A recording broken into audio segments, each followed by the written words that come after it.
Merci. Donc, Gilles Tauzin, référent unique investissement. Là, je vais parler surtout en tant que chef du service de développement économique à la Directe pour venir compléter sur un point avant de devoir malheureusement vous quitter.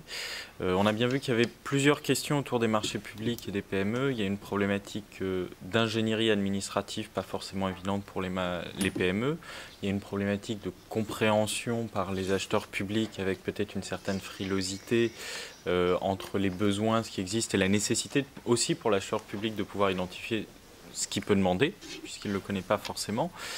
Et je pense qu'il y a aussi un autre point qui a été évoqué et qu'il ne faut pas oublier de souligner, c'est que si le marché public représente un véritable levier de développement pour les entreprises, parce que c'est une signature assez sûre, l'État, quoi qu'on en dise,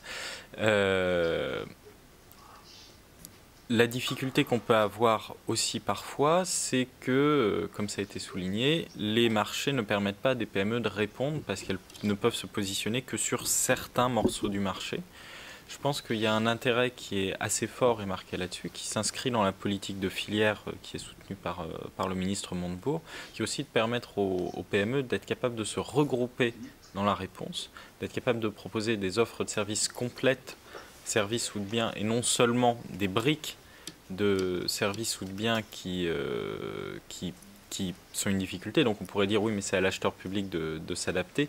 Mais d'un autre côté, j'y vois aussi un intérêt, c'est que si les entreprises se regroupent comme ça, après c'est aussi la porte d'entrée vers les entreprises privées, vers les acheteurs privés. Donc je pense qu'il y a un véritable enjeu là-dessus en termes de collaboration entre entreprises pour être capable d'offrir des offres globales à la fois vers les acheteurs publics, mais aussi vers les grands groupes et aussi à l'export. Voilà. C'était juste ma contribution. Merci.